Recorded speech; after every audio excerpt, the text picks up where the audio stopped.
Hey guys, this is a new series on the channel. I'm gonna be making a series where I play Minecraft or build stuff here, and I talk about philosophy and theology. In this video's topic, we will be criticizing atheism and why I think God exists. Let's put something. So, atheism claims that God doesn't exist, but I know atheism is not actually a religion, but it's something. It's still something. What I would critique on this is that there are very good arguments for its existence. The first thing we can say, the most basic, but this one's actually a weak argument, but I'm gonna start from the weak arguments to the strong ones. So, that the universe is too complex. I mean, look at how things function. It's like they're written in something, like a story. But a universe cannot do that on itself. It's too intelligent, it's too well crafted. It has a feels like it has a wise creator and stuff. It's impossible. But I wouldn't really have a problem. There's a critique on that because you can just say that to a snowflake. Well, a snowflake doesn't have a creator. I mean, it looks good, but the counter argument to that is who made the mechanism for the snowflake to the laws of physics. Yeah, that's a good argument though. Next is gonna be it's just a very personal argument.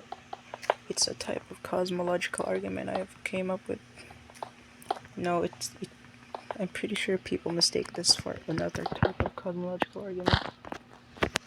I'm pretty sure this is unique. Let's hear me out.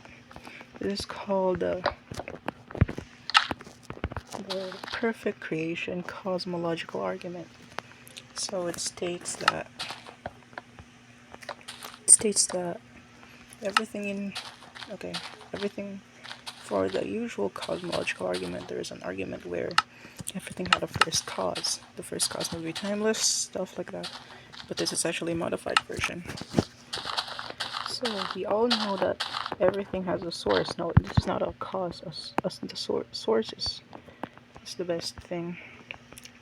For example, pencils come from pencil factories, which uses trees and stuff. Well, the perfect creation cosmological argument states that, how do I say this? That the universe, all things share the same thing, so they must all share the same cause. Okay, how does the universe, all things in it, share the same thing? Well, let's see. A starfish. Look at a starfish. A human being. Look at a human being. They're both animals because they can sense stuff. As according to Aristotle's definition of what an animal is, they can sense and feel happiness, or they could eat. Unlike plants,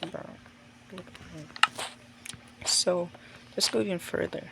A starfish and antimatter. Do they have something in common? Yes, of course they do. No, and even though antimatter is not matter, but they're both real. They both exist. Now there's a spectrum here. There's something real exists, something that's real that doesn't exist. For example, unicorn, it could be real, but it doesn't exist right now. No, what if there's something that's not real that exists? Something real that doesn't exist is basically anything real that still hasn't come yet. I will discuss that later. So all things share the same thing. For example, this grass block, this torch, they're both solid or liquid.